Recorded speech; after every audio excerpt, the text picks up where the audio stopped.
Good evening and welcome once again to Commanders Gridiron. I'm your host, Steve Lockman, and thank you for tuning in, watching, listening, whether you're watching us on Facebook, YouTube, Twitter, or Twitch.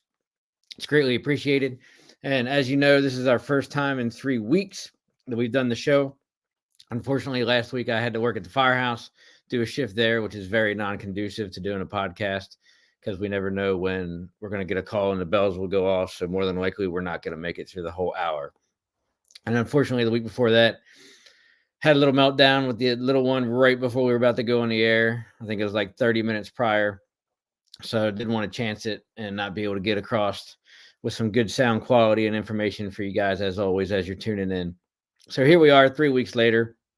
Tons and tons to talk about.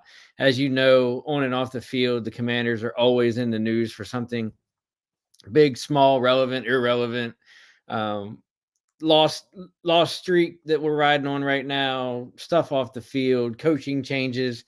We're going to tackle it all tonight, and we got a lot to do. So without further ado, we're going to jump right into it. And as you know, typically I like to start my show with a lot of off the field news because there's never a shortage of that with my team, as you know. So one of the things that came out that was super interesting, and there's a lot to be taken out of this next story, but the Commanders announced that they're moving their business operations staff from FedEx Field, home of the Washington Commanders in Landover, to the University of Maryland. And the statement said basically to, quote, meet the greater demand for suites while expanding the franchise's footprint in the state of Maryland, which is super interesting because, as we know, they're in the middle of a very big evaluation in the DMV between Maryland, DC, and Virginia for the future stadium of the Washington Commanders. So when the team put this announcement out on December 8th, they said that, beginning in early 2024, the Washington Commanders will move business operations from FedEx Field to basically Riverdale Park, which is College Park area located on the campus of the University of Maryland. And basically they claim that it's to meet the greater demand for suites while expanding the franchise's footprint in the state of Maryland.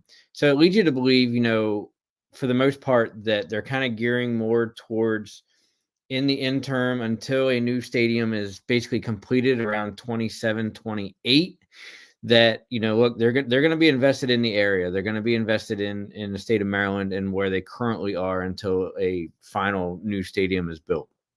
And, this move comes on the heels of a growing business and fan engagement, which we've talked about in numerous episodes, with the new ownership group pumping in about $40 to $60 million into the FedEx Field this season, as well as into season ticket holder and fan experiences, yada, yada, yada.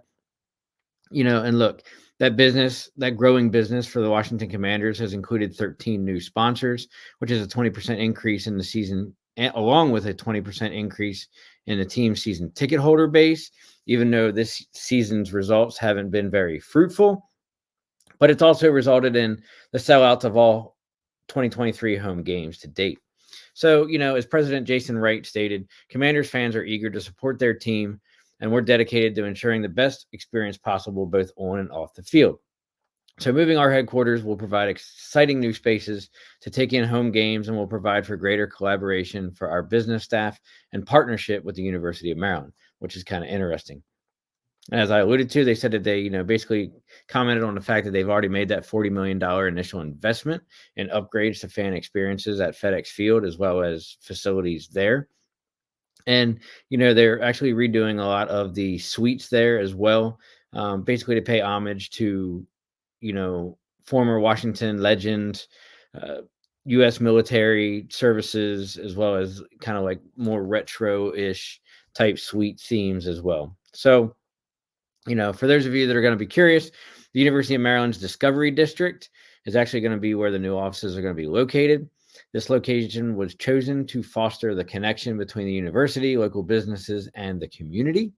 The relocation of the Commanders' business operations to the University of Maryland Discovery District further strengthens the franchise's connection to the University of Maryland and that local community. Hi, Eileen. What's up? Thanks for checking in tonight. And as we know, not only are they making great progress on, moving forward in the business sponsorships, we went with the Clark Construction Group. 3 weeks ago, we announced that partnership. They have the Verizon, they have Pepsi, they have, now this relocation of services into the other area outside of the stadium, which is kind of interesting because they weren't necessarily ever based in Ashburn. They were always based at the stadium. I didn't know that they were actually specifically working out of the suites, which is interesting, but it kind of is what it is. And, let's see what happens and see how they can capitalize on this going forward. And speaking of, team announcements and partnerships and everything, it was interesting that Commanders limited partner Mark Ein, who's basically kind of like, I guess you could say third in command, third in ownership percentage group, between Josh Harris, the primary majority owner, then Mitchell Rales, and then followed by Mark Ein and Magic Johnson, respectively. Basically was talking to a deal makers conference in DC recently about the team stadium plans. And he put out the storyline quotes on the table that, that he said, look, we're looking. Obviously, we're in a fortunate position. Any sports ownership group would feel good to have as many options as we do with the 3 jurisdictions, Maryland, DC, Virginia, who would love to welcome us as a new facility. So we're evaluating it, and they have their pros and cons, which we've kind of discussed on previous episodes here at Commanders Gridiron. And we're in the process of trying to figure that out and figure out what's best for the team. So then it was interesting that literally the next day, I don't know the setting for the interview. I know it was some kind of business group conference in DC. Commanders owner Josh Harris was asked about what it's like in the timeline process for all of these changes, whether it's team changes on the field, whether it's stadium, whether it's FedEx Field, whether it's corporate partnerships, yada, yada, yada. And Josh Harris had a very interesting reply to that reporter. And he basically said, look, it's a long journey. There's no shortcuts to the top. There's shortcuts to the middle. There's shortcuts to the bottom. You want to be 8-8? I can get you there pretty quickly. 8-1? Yeah, probably not where you want to be. You want to be great? There are no shortcuts. And that's what we need to do, is not take any shortcuts. So it's interesting that he comes out and says that based on, the fact that he's only owned the team for 6 months, almost just shy of 6 months. And, just knowing that his approach to owning the team is not the quick sprint race, but the marathon, right? I think a lot of fans, and let's be honest, our toxic fan base, because we've have such a crappy culture over the last 20 to 30 years since our last Super Bowl win in the 90s, that our fans expect overnight change and overnight change in a positive manner. And unfortunately, you're not going to get that with a pro sports franchise, right? So, furthermore, Josh Harris was asked if the Commanders will be the team's long-term name. And, basically he replied that, I know that's a topic people in Washington want to talk about. And he's not afraid to really address the issues for his team, name change, mascots, you name it, everything there is to do, right? But, he's like, look, I know people in Washington want to talk about it, but we're focusing on the things that are really important right now to the team. And unfortunately, the name is not one of those. So it's interesting that, he kind of at least addresses the issue, doesn't necessarily come out and say, hey, look, we're going to rebrand, like everybody's suspicions are, long term, that look, in a year to 2 years, they are going to rebrand. doesn't necessarily come out. I mean, he's come out and already stated publicly on the record that we're not going back to the Washington Redskins. We're not going to get into that debate tonight. We've already touched on that enough times to beat a dead horse. So, but it is interesting that, look, to him, there are a lot more important things of which we're going to address, here in a couple of minutes with this team on and off the field, specifically on, that need to be addressed right now. And, it's super interesting that your owner comes out and says this, because let's be honest, in the 24 years that Dan Snyder owned the team, I don't think Dan Snyder did more than 2 press conferences, right? And as Ben chimes in, look, I'm okay with this approach, but we have suffered for a long time. And you are absolutely right, Ben. I share your pain. I share your misery. And I can empathize with every other fan, especially as a former fellow season ticket holder like yourself, that, we have suffered for a long time and we just want things to start trending upward. And, it's interesting because we have the potential every year to make that climb to start becoming a better team, a better culture, a better franchise. And for whatever reason, we've kind of stumbled, along the way. A lot of that was because of our former owner. Let's just be honest and upfront about that. So, it's going to be super interesting going into the off season as we approach the 2024 season as to what's going to happen next, and talk about, all the changes that need to be made, whether it's personnel, whether it's management, whether it's coaches, whether it's draft picks, free agency, yada, yada, yada. And we're going to address a lot of that here tonight on Commanders Gridiron. Last thing of note, actually 2 more things of note off the field before we jump into our next group of topics. On that same business conference that Josh Harris appeared on, there was a question about the stadium, which kind of alluded to, at a previous Deal Breakers conference with Mark Ein. Somebody asked Josh Harris about the stadium talk. And, Josh Harris is very adamant and very open about kind of his feelings, especially as his childhood growing up, being a Commanders fan, attending games and stuff like that. So he said, quote, obviously RFK was a place where the opposing team did not want to play. So we had an extra man on the field. It was an edge, right? So how you create an edge for your team is an important way to think about where and how you want the new stadium to be. And he couldn't be more right than that, right? That, you look at stadiums across the NFL and a lot of them have such a great home field advantage that you basically have that 12th man. So the 3 that come off the top of my head, actually 4 right off the top of my head, is obviously Seattle. They've kind of dubbed the moniker the 12th man because of that stadium up there in the Great Northwest. But if you want to look at other great home field advantages, you got to look at KC at Arrowhead Stadium. You got to look at Buffalo at the Bills Mafia. And last but not least, probably a stadium that their team hasn't had much success lately, but it's still probably one of the leading 12th man candidates, if there is such a thing, is the Arizona Cardinals. So I had the fortunate opportunity to go to Arizona Stadium about 4 or 5 years ago, probably. And I didn't know this, but because of the dome out there and it's so loud, that they actually led the NFL for 2 seasons in a row in false start penalties for opposing teams. That's how loud it is out there.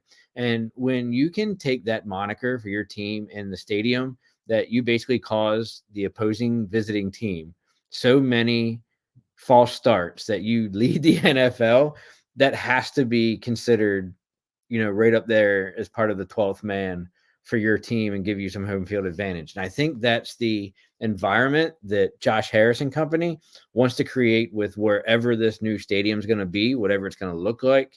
And, just the environment and the fan experience that they want to cover, basically cover and create with that. So it's super interesting how this is all going to unfold over the next couple of years as we try to get the new stadium.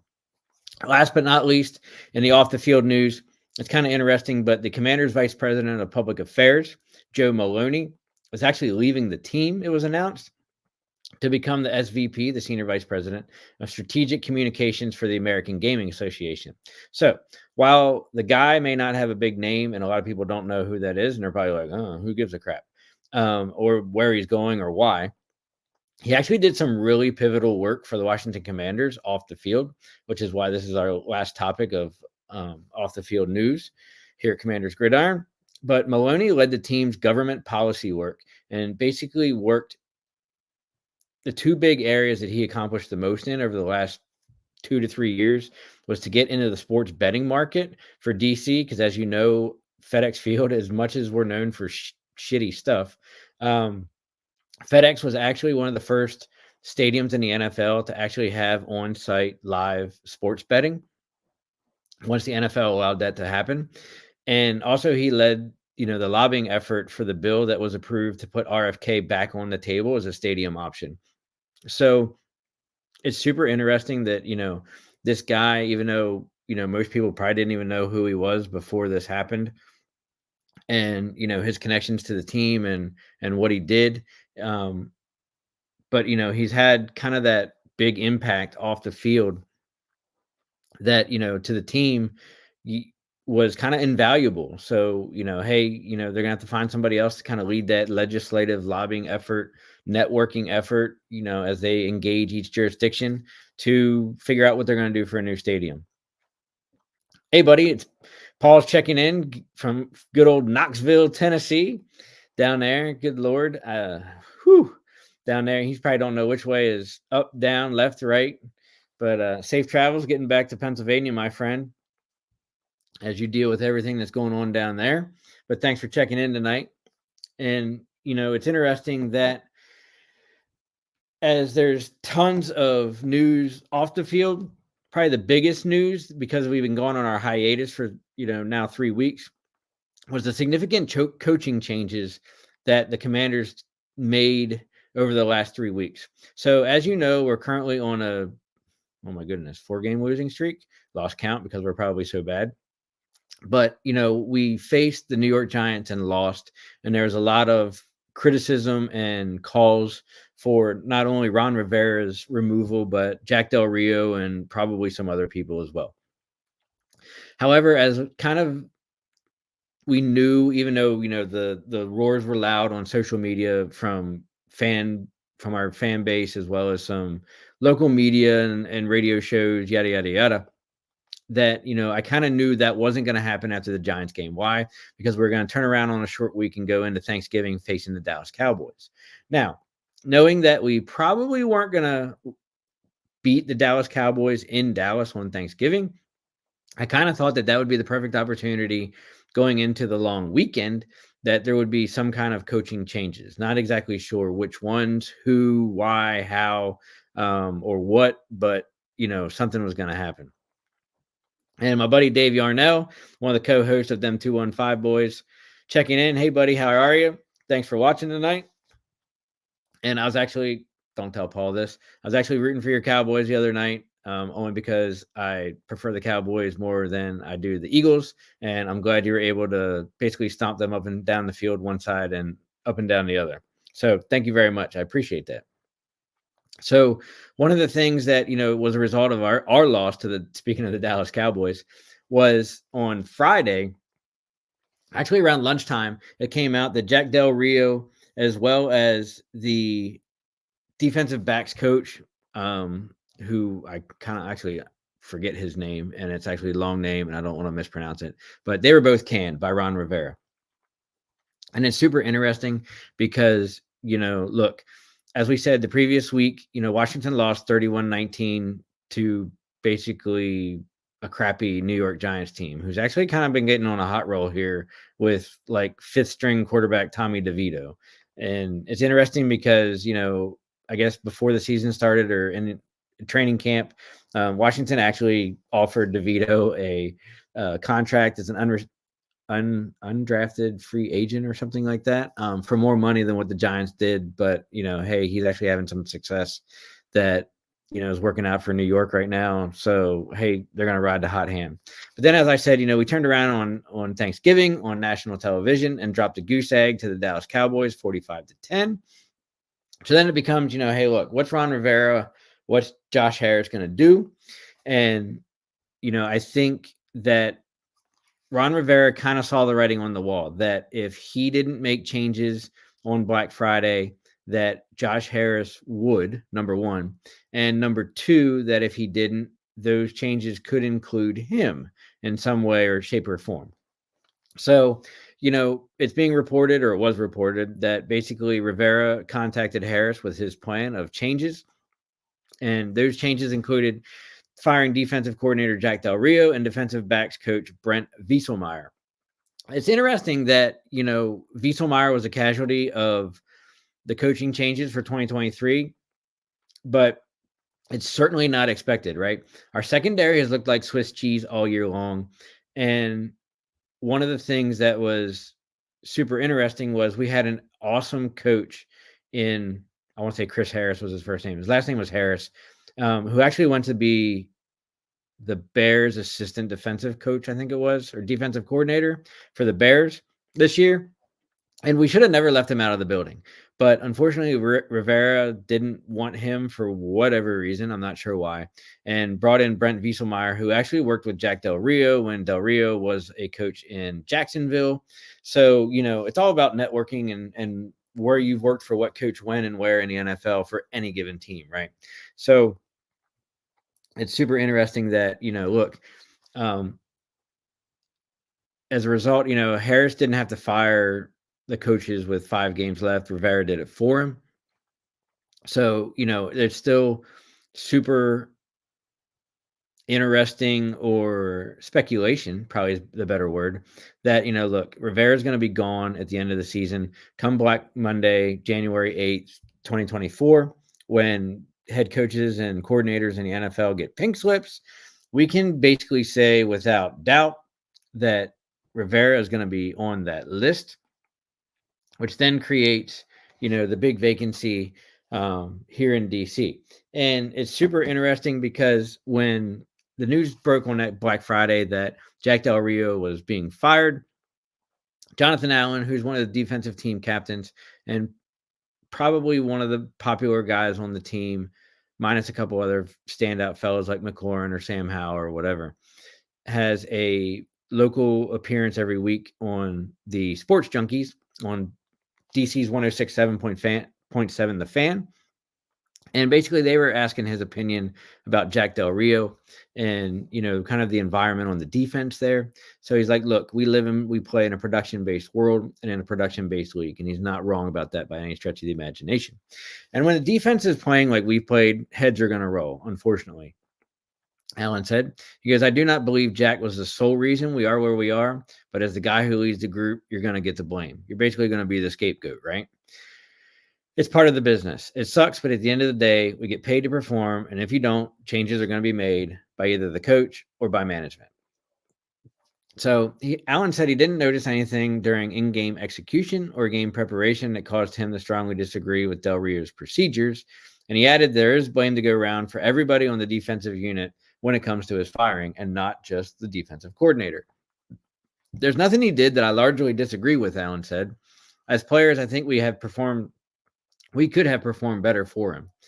And, it was interesting that he brings that up because as fans just argue on social media about everything that happens with our team, one of the things that I've been jumping up and down and posting and reposting each time is, look, it's super interesting that nobody wants to hold the players accountable for the struggles of the offense or defense. People are like, Eric Bieniemy's doing this, our offense is bad, this and that. And it's like, well, what about the players? Like at the end of the day, the players have to, have some kind of accountability. So as a result of those immediate coaching changes, Ron Rivera basically said on Black Friday that there's going to be a little bit difference with the defense, aside from the defensive coordinator change. He's going to try to do some things that allows the players to check faster, play faster, creating more movement up front and trying to get more one-on-one for the defensive tackles, Allen and Payne. And that basically he was going to be taking over the role of defensive coordinator for the upcoming few games. But kind of as we saw, and we'll get into it a little bit here in a bit, they didn't really fare out very well. But then again, they had to turn around and play, the stellar high-powered offense of, Miami Dolphins and we kind of know how that went and where it went. So the last bit of the coaching changes is, one of the things they did was the Commanders added former Buffalo Bills and Michigan State defensive backs coach Jim Salgado to their staff, basically for the rest of the season on an interim basis, so to speak. So, how much effect he really has on the secondary players and scheme and stuff like that, it kind of remains to be seen. There's not a whole lot that you can do with only, a quarter of the season left. But, if they can at least begin to kind of figure something out, it definitely didn't look pretty against Miami. I don't know if that was more personnel because we didn't have some starters in the game, whether it was just, because it was Miami and the Cheetah and Waddle and, there's guys like that, or if it was because, the poor defensive play calling by Rivera, combination of all of that or whatnot. So, it's definitely interesting to kind of keep an eye on for the last 4 games now, which aren't going to be easy by any stretch of the imagination, as we take on the Los Angeles Rams, 49ers, Cowboys, and I know I'm missing one. But, as we jump into the next topic, one of the things that came out in this long hiatus of our show being off the air for so long was whether or not, and this story gained traction by a lot of media outlets. And, once fans get a sniff of any storyline, like they want to act like there's smoke, whether there's smoke or not. And whether there's smoke, they think there's fire, whether there's fire or not, right? So a lot of things have come out, especially with the preseason, of players complaining about how Eric Bieniemy, the offensive coordinator, has been. And there was a story that came out, I think it was originally put out by like Bleacher Report or Yahoo Sports or somebody who's fairly credible in the sports world, that said, did Commanders players attempt a coup d'etat on Eric Bieniemy's power? And, it's interesting because Ron Rivera has always had a very open door policy with, his staff as well as the players on his team. And one of his big mantras to the players and his staff is, look, try to maintain things in house, which, let's be honest, Ron Rivera has been 50-50 on himself. But more so, if there's an issue, go and address it with the other player, with the other coach, with management, yada, yada, yada, and then if that don't work, then go ahead and complain to the media, right? That's kind of how it is with any NFL team. But, Washington Commanders players reportedly attempted to undermine assistant head coach Eric Bieniemy by requesting he give up some of his power over the final 5 games that Ron Rivera has empowered him with at the beginning of the season. Some players were unhappy with his demanding work ethic and other things that were going on, whether it was his methods of accountability, whether it was his practice methods of intensity and repetition and everything like that. So, it was interesting that, despite complaints, respected players former players of his, like Travis Kelce, Tyreek Hill, Patrick Mahomes, and the likes, a lot of Kansas City guys who have a winning culture and have won Super Bowls with this guy, still spoke highly, of him and their respect for him. So, look, the team is struggling with an underwhelming 4-8 record at the time the story came out, and some players asked head coach Ron Rivera to regain the power from EB, which is actually laughable given our team performance, right? So, like, if we were even worse or, not kind of in a position that we are, especially with the improvements that we've done on offense under EB, like I could see some credibility to this, but it's interesting that supposedly, the coaches or the players made this push to Rivera about Bieniemy, who's a 2-time Super Bowl winner with Kansas City, that he brought a demanding and high standard work ethic to the team, which didn't sit well with a lot of players who were accustomed to the more relaxed method of previous coaches. But that kind of goes back to, changing the culture and why you brought Eric Bieniemy in DC in the first place, right? So it's interesting that, there's still a lot of areas of concern, even though EB has improved the offense under him, such as the offensive line, certain skill players not meeting expectations or having the opportunities to meet those expectations, and as well as finding the balance between the run and the pass, which we've kind of been struggling with all season long, as we've kind of been obviously super more pass heavy in like 3-1 than we have of a more balanced offense, right? So it's super interesting that this happened. And then it was interesting that,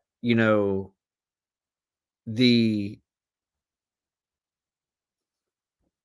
team, I don't want to say leaked because I guess it came out by Ron Rivera at a press conference, but it was super interesting that Ron Rivera came out and said after the Miami game, when Terry McLaurin, wide receiver star Terry McLaurin, was held to 0 catches on like 2 targets, I think it was, or something like that, that, he had expressed some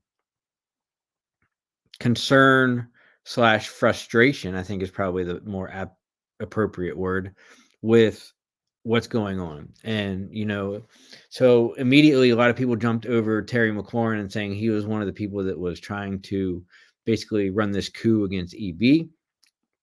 Having dealt with Terry McLaurin on numerous occasions myself on a personal level, and as well as what I've seen since he's been drafted by the Washington Commanders, and he's spent his whole career here and now signed an extension with them, I find that super untrue and not likely, to the point that, Terry McLaurin, even though he's showing frustration and even his replies to the media about his production, he's not throwing anybody under the bus in the media.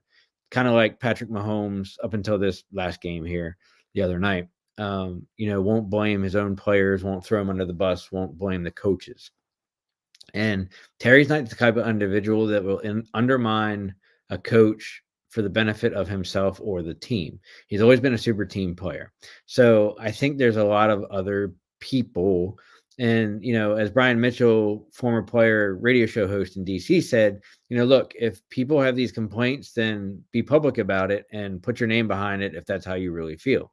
And to date, nobody has done that. So it's super interesting to see, what's going to happen and where it goes from here. But, kind of as we come down the home stretch of the season, as we sit where our record is right now, in the 2023 campaign, it's kind of interesting that, it's like, look, how did we really get here? And, it's super interesting that, look, we had some really close games this year that we could have easily won. Both the first 2 that come to mind, were the Philadelphia Eagles games, where we lost one in overtime, and we were actually beating them in the second one before we kind of made some mistakes and, let them win that one as well. We should have won the first New York Giants game. We should have won, we should have beat the Bears, and, we should have had such a better record than what we were, or than what we currently are. But, the season didn't go that way. A couple injuries here and there, a lack of production from first round, actually, I was going to say basically from the entire draft class out of 2023. Coupled in with that, the trades of Montez Sweat and Chase Young to the Chicago Bears and 49ers, respectively. New ownership, coaches on the hot seat, new offensive coordinator, new starting quarterback, the whole 9 yards. It kind of, just one big spider web of stuff that, they have to basically sort out and figure out where they're going and what they're doing. And then, as we talked about earlier in the show, ultimately that now led to the dismissal of the defensive coordinator, defensive backs coach, as well as, kind of trying to figure out where our offensive unit is and what their identity is. We kind of thought we'd be a little bit more of a run team than what we are, and kind of expected, a lot more offensive production. But then we had such a shitty offensive line that, we were giving up a NFL league leading, sack rate that was not able to be sustained. Throw in some bad games by Sam Howell here and there, which was going to be expected of him, since he is basically a full first year quarterback. There were going to be ups and downs, and you knew that not everything was going to be peachy, and not everything was going to be, great football to get us to the playoffs. If we got to the playoffs, it was going to be a surprise to me. But a lot of fans and obviously the players and the coaches, that's their goal. But kind of realistically, knowing the division that we're in, as well as the personnel package that we have together, that we really didn't make very many gains in free agency. That one of the complaints that I have about the management and head coach of our team was, on paper we looked better than we were. To them, we had a roster good enough to win. However, when you look at our roster, even on paper and then in game film, like we're an average team. We're not a team that can go out week after week and stack up the wins like we should. And that's kind of evident in a lot of the games. That if we had just a couple better players here and there, like our record, a lot of those losses would turn into victories or wins, and kind of flip our season around, right? But it's super interesting that, it kind of puts us where we are with 4 games to go. And, we got to make the most of it going out the rest of the way here in the season and kind of see where the offseason takes us. As management, is going to make changes.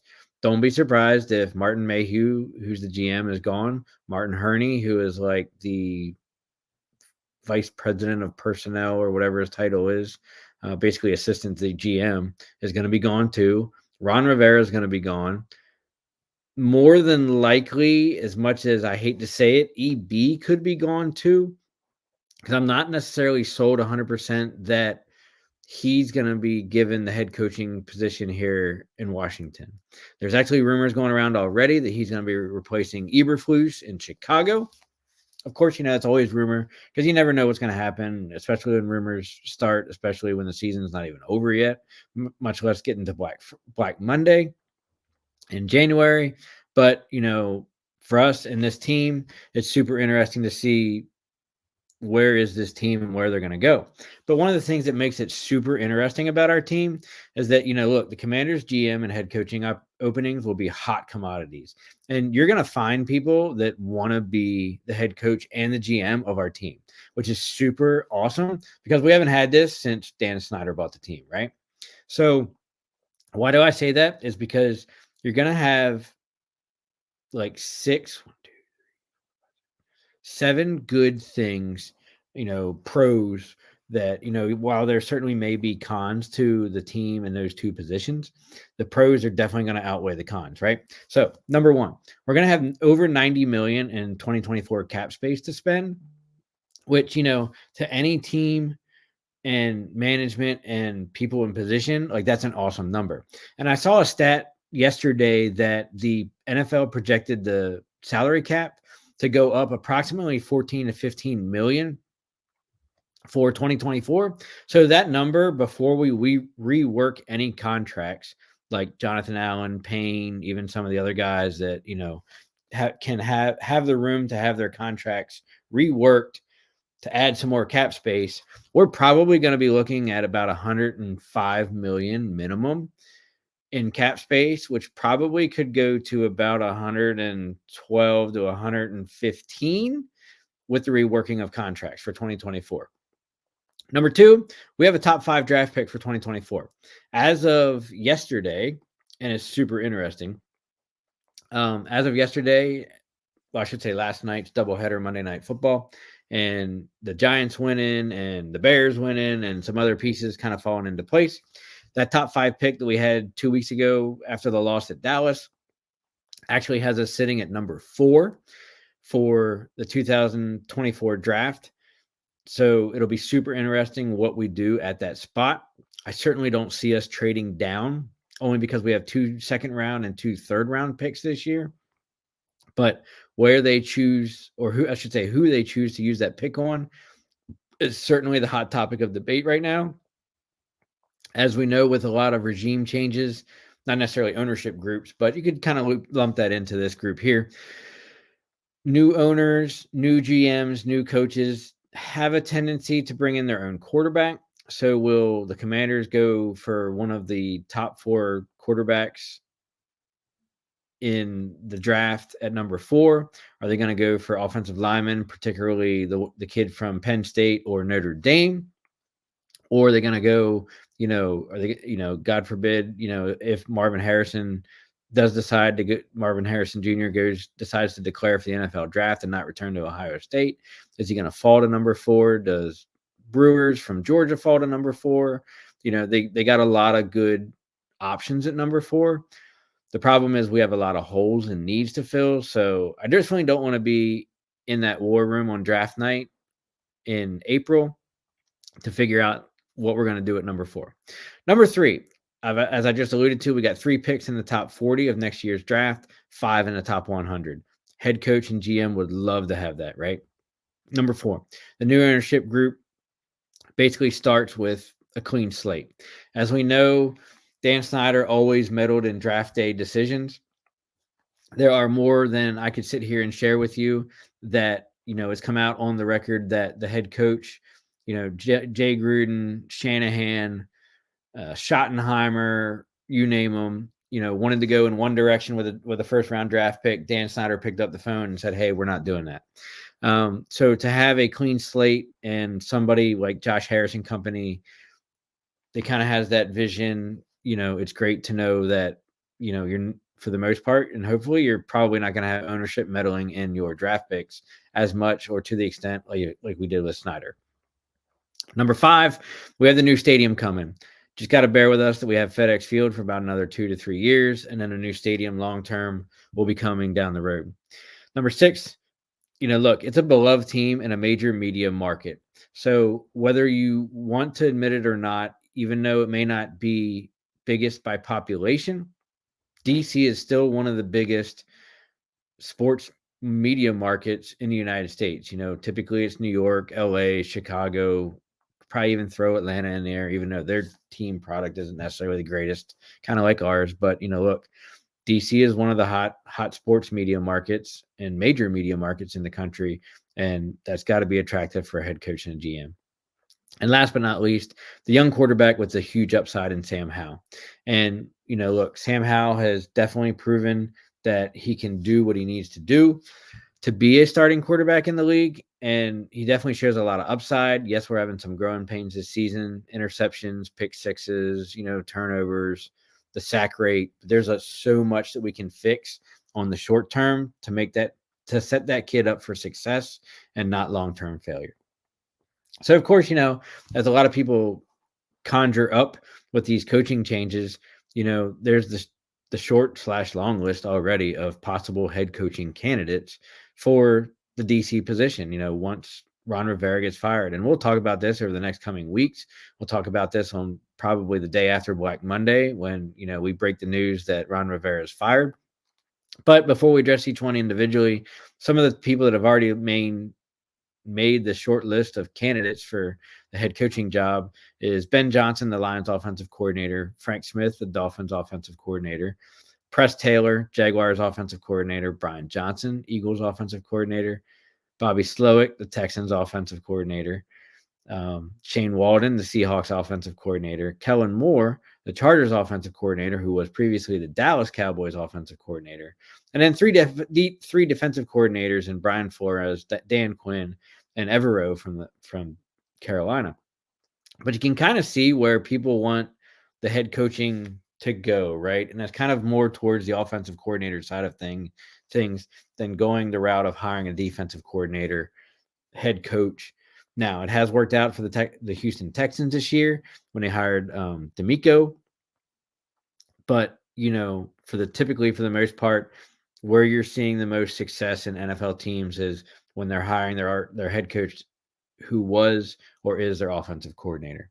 So it's going to be super interesting to kind of watch that and see where things go. Obviously, one of the people that's not on that list is, actually 2 is Eric Bieniemy and Jim Harbaugh.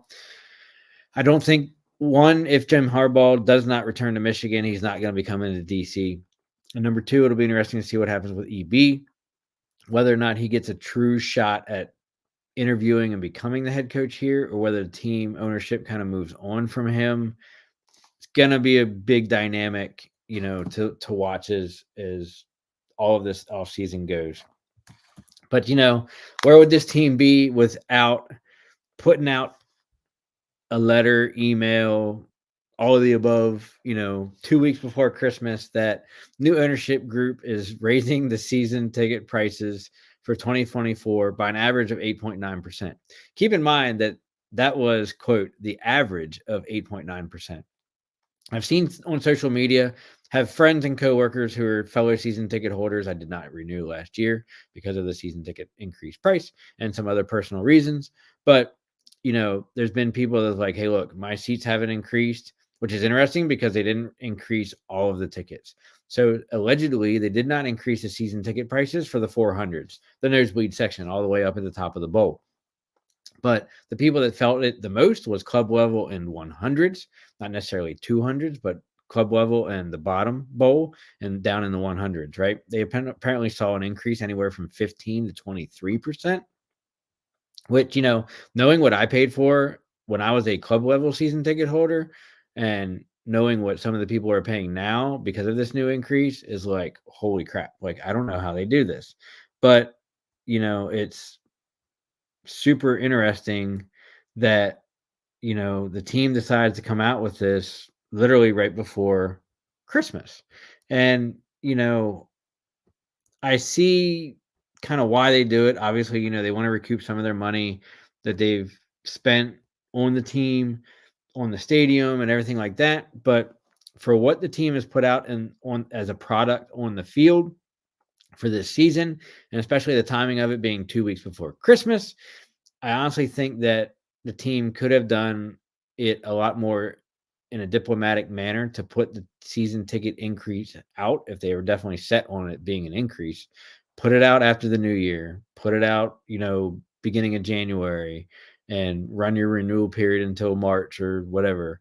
But to throw this out there right before, you know, basically right before Christmas is, man, like that's such a hard pill to swallow. So, I sympathize with the season ticket holders now. It'll be interesting to see how many people don't renew for 2024 and just go back to secondary markets, Ticketmaster, StubHub, stuff like that, or the Facebook groups that I'm even a part of, like the Washington Commanders Ticket Connection, where people will buy tickets on there as well with no fees, and still support the team by going independently, but not having that season ticket connection.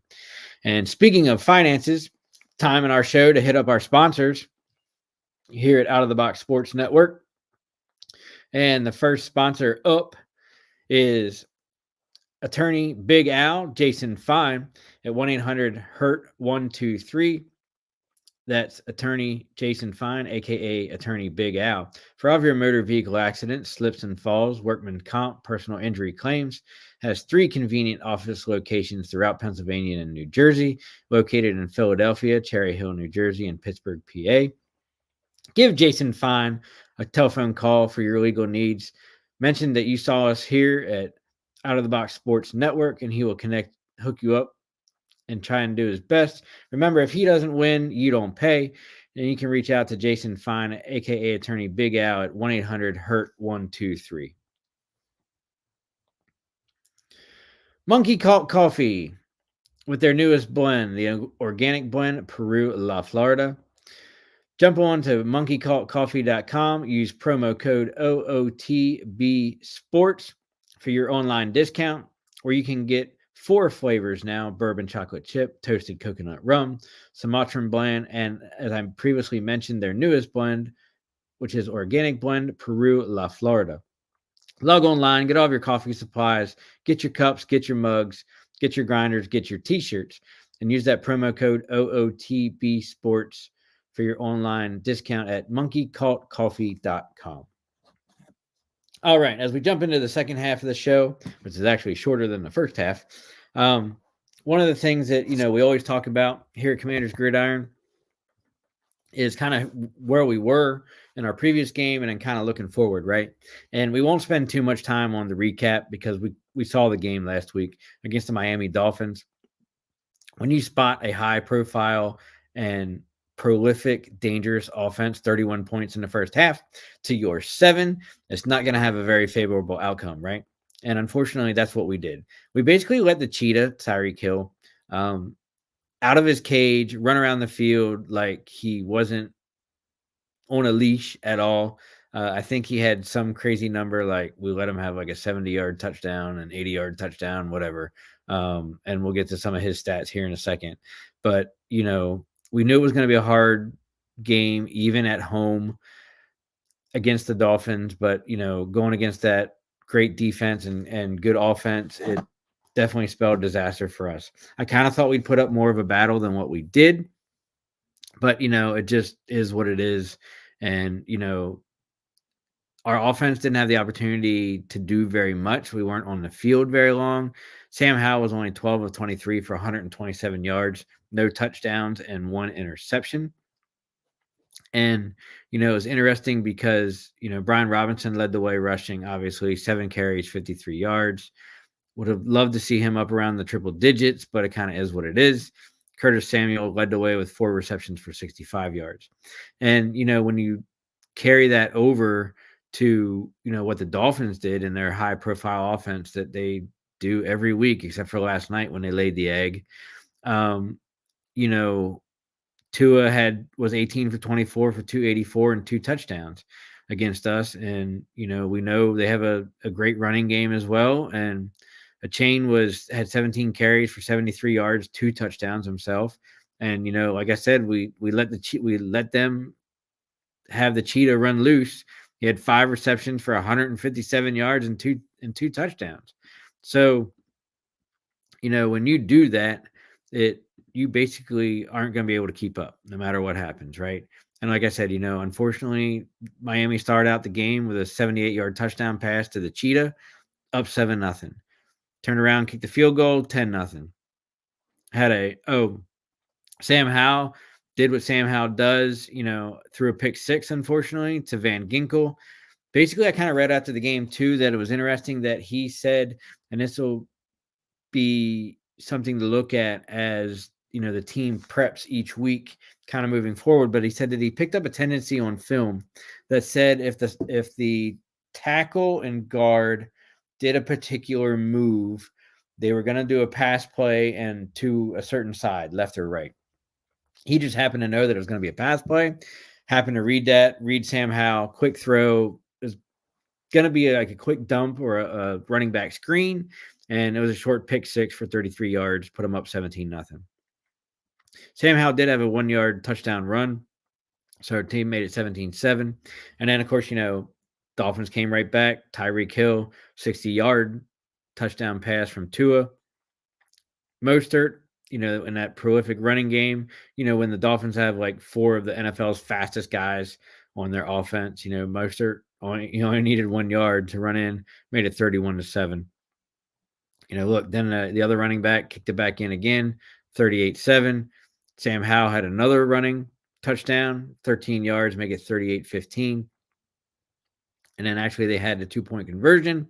And then, of course, look, then they put kind of that fourth quarter, the Dolphins put up another touchdown to make it, 45-15, where it ultimately ended.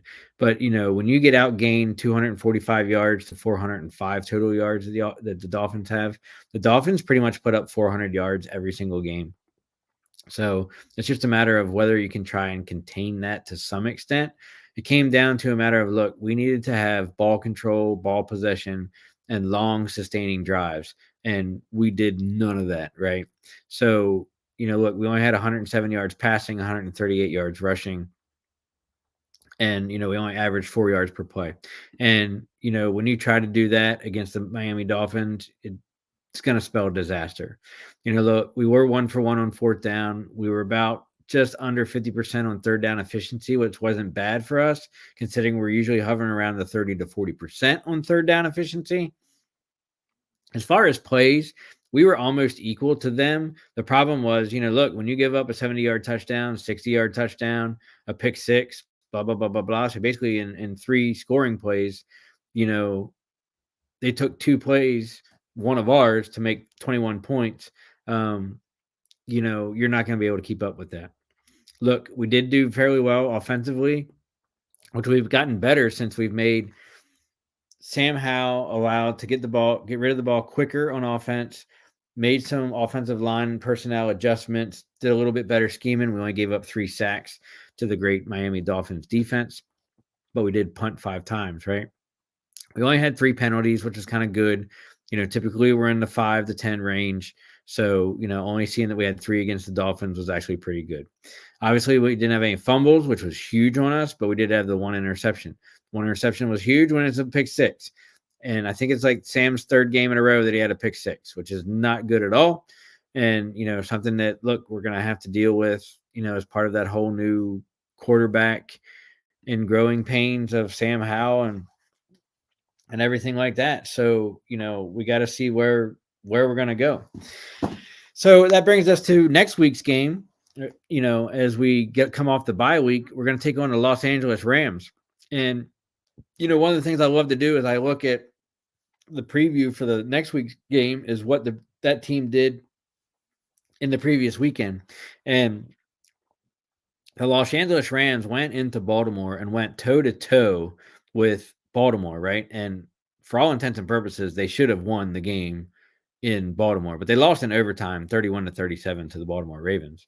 And, as Dave chimes in, he's like, look, I see the Rams are a 6.5 point favorite on Washington. Am I surprised at the spread? Actually, I'm not, right? So here's why. The Los Angeles Rams actually have a better record than the Washington Commanders. That's number one. Number two, when the Los Angeles Rams, even though they don't have a lot of the big names like they used to, they still have a lot of great players. And, I can't think of the guy's name, Yuka, I think is his name, wide receiver. They got Cooper Kupp back, plus throw in some Matt Stafford as well as the tight end. Their offense is still pretty good, right? And to put up 31 points against the Baltimore Ravens defense is actually pretty good on a rainy, foggy day in Baltimore. So, they're just playing some better ball than we are right now.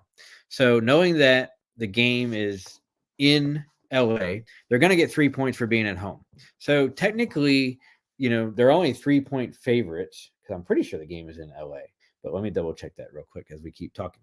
And actually it is. So technically they're only getting a 3-point favorite for being like head to head, which I can kind of see, right? Because we're kind of fairly equal. That look, other than, Aaron Donald on the defense, who hasn't made a lot of waves and noise this year at his position, they kind of are the same as us, right? So it'll be super interesting to see what happens with this game. Unfortunately, I don't think we're going to be able to pull this one out. Although looking at our schedule, it's probably one of the only games that we can win out of our last 4. So if we do want to improve our record at all, this is going to be the game to do it. So, flip a coin, see what happens. It'll be interesting to see if anybody comes out on the injury report for either team as far as Rams injuries or Washington injuries that could affect the game and how it's played. Of course, being in SoFi Stadium, look, it's probably not going to rain. It's probably going to be sunny and, 60, 70 degrees out there, which will make it nice for everybody.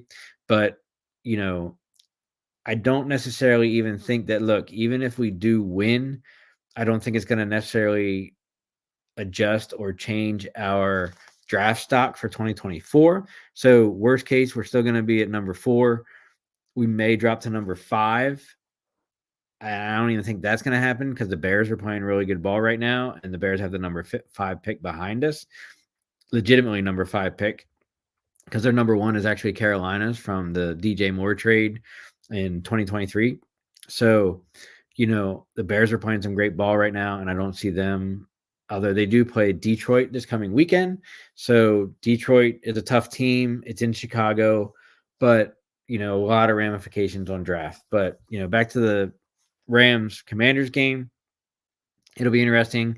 See what we can do against Matt Stafford. If we can at least get some remote pressure on him, do a little bit of containment as far as the run game, we have a chance to beat him, but I don't think the outcome's going to be very good. Look, let's be honest. Kyron Williams from the Rams put up 114 yards against the Ravens defense. If they play the same way they did against Baltimore against us, they're probably going to have the same effort. And, look, Cooper Kupp did what Cooper Kupp does, as the Triple Crown winner, like 2 years ago or whatever it was. He had 8 receptions for 115 yards against the Ravens. Now, granted, Kyle Hamilton got hurt, and, they do have some injuries on the Ravens secondary, but, look, that they're leading the AFC because of that defense. And if the Rams almost went in there and went nose to nose against them and lost in overtime, then, it may not be pretty when we take on, the Rams out in Los Angeles later this year or next weekend, right? But, man, let's call it like it is. Let's say the Rams are going to win. Yeah, I bet I wouldn't be surprised if the Rams put up a 30 spot against us. So maybe like a 30-24 Rams. I would love us to win this game, but I just don't see it happening, right? If I'm proved wrong, I'll be the first one to jump up on here next week and be like, hey, it's victory week and we beat the Rams like we should have. But, man, at the rate we're going this year with our team, I just don't see it happening. So the last 2 topics for the night before we sign off is kind of super interesting. And I kind of picked it. And look, it's not to get political by any stretch of the imagination, but it's something that because it happened and it happens every year with players, but for whatever reason, it's now making an issue. I don't think it's the player. I don't think it's the reason. I think it's the cause, right? So as we know, over the last 2 weeks, players in the NFL are allowed to wear custom cleats, and it's basically called My Cleats, My Cause, My Cause. Sorry about that. And basically they can take a charity, an organization, a group, whatever, they want to do outside of the norm of the regular cleats that they wear. And, this is where players get fancy with their cleats, color combinations, organization logos, charity logos, whatever, right? So what kind of grabbed my attention was the headline in the story says Commanders Kendall Fuller criticized for his choice of cleats.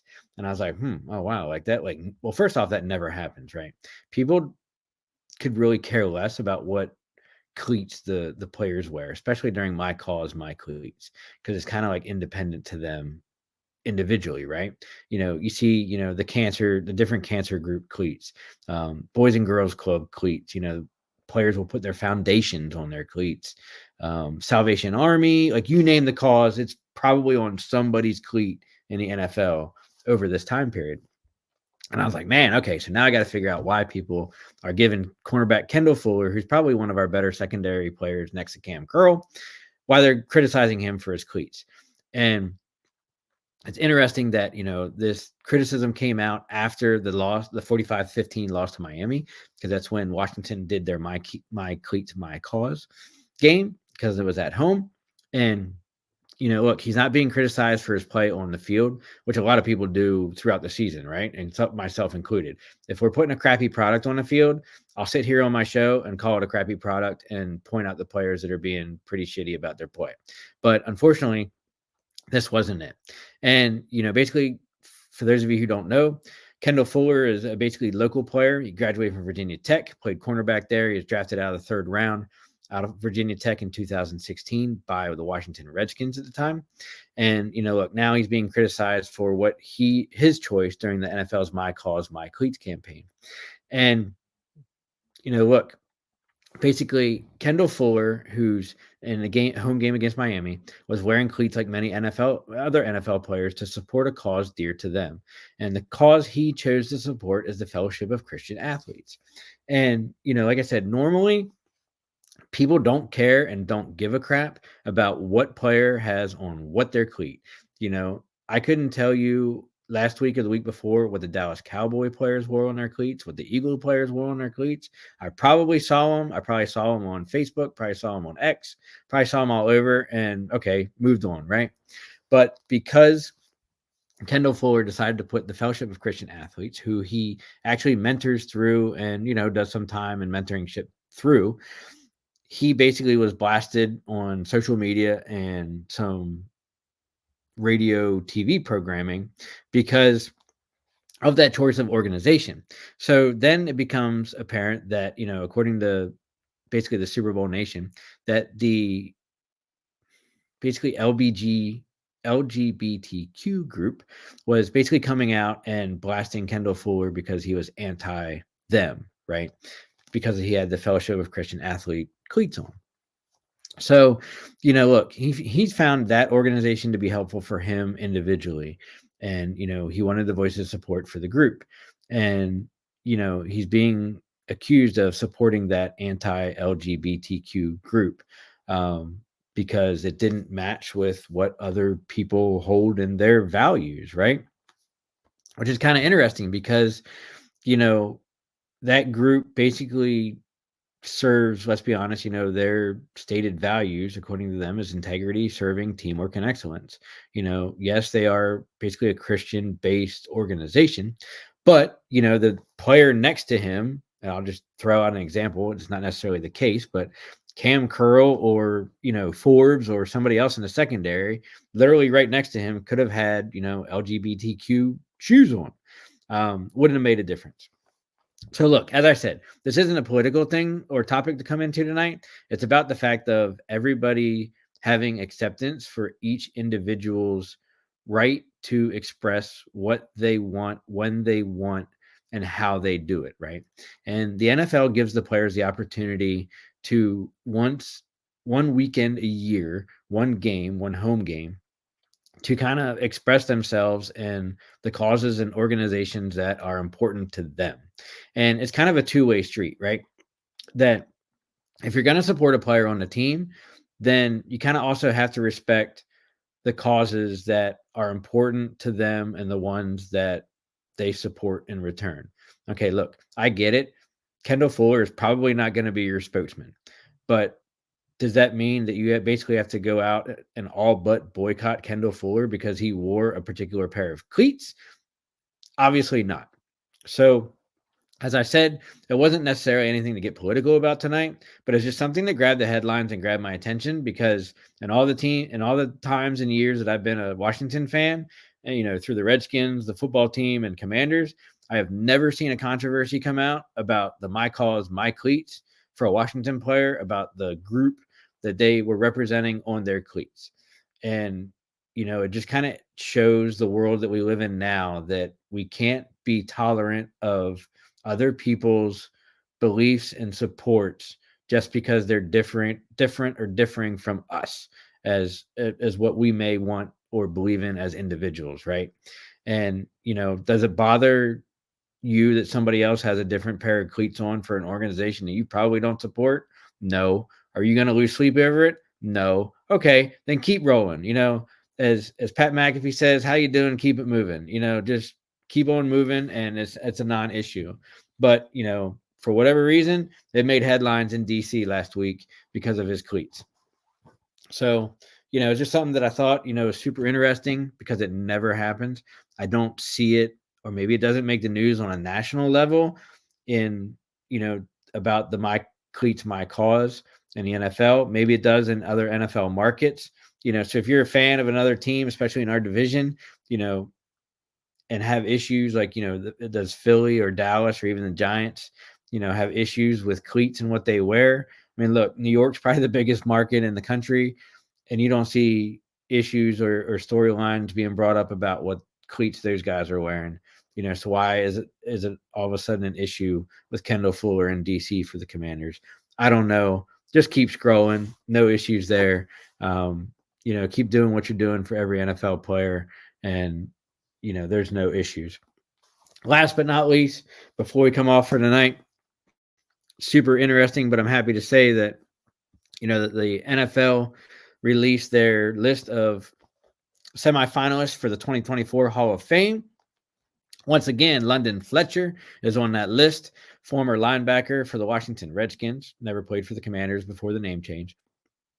And in all honesty, he deservedly belongs in the Hall of Fame. Is this his year to make it? I don't know. There's so many great players coming in, even as a first-time ballot, that he's probably going to get bumped again. Unfortunately, I think that even though he has the stats, which we're going to go over here in a minute, to belong in the Hall of Fame, He's never been a big campaigner for himself in the Hall of Fame. I know that ownership groups and team representatives also had a campaign for people to be in the Hall of Fame. So now that we have new ownership, is that going to change? Now that he's a semifinalist, are people within the organization going to try and push to get London Fletcher into the Hall of Fame? I'd like to think so, but I don't know that for certain. And, probably the biggest thing, or the biggest set of stats, or person, I should say, that London Fletcher gets compared to is Ray Lewis, who's a Super Bowl champion and in the Hall of Fame. But, look, they only have one season difference, 16 seasons for London Fletcher, 17 for Ray Lewis. And look, London Fletcher is literally only 20 tackles behind Ray Lewis. He's only 8 interceptions behind Ray Lewis. He's got 23. They both have the same amount of forced fumbles in their career at 19. London Fletcher has 39 sacks to Ray Lewis's 41 and a half.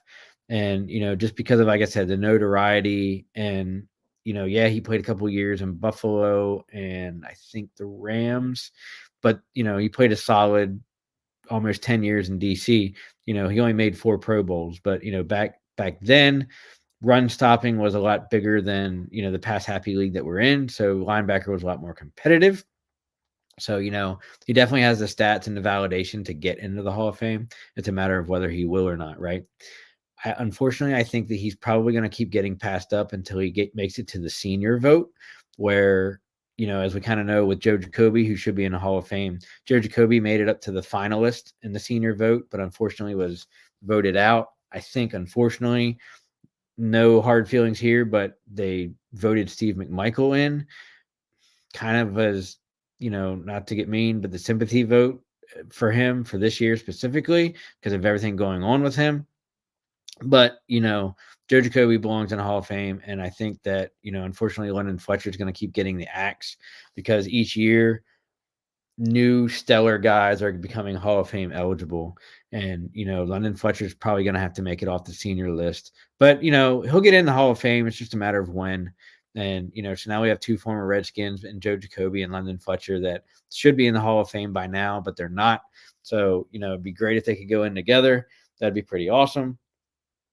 But, we'll see what happens and, see how the voting pans out. I wish him well and hopefully he things work out for him this year.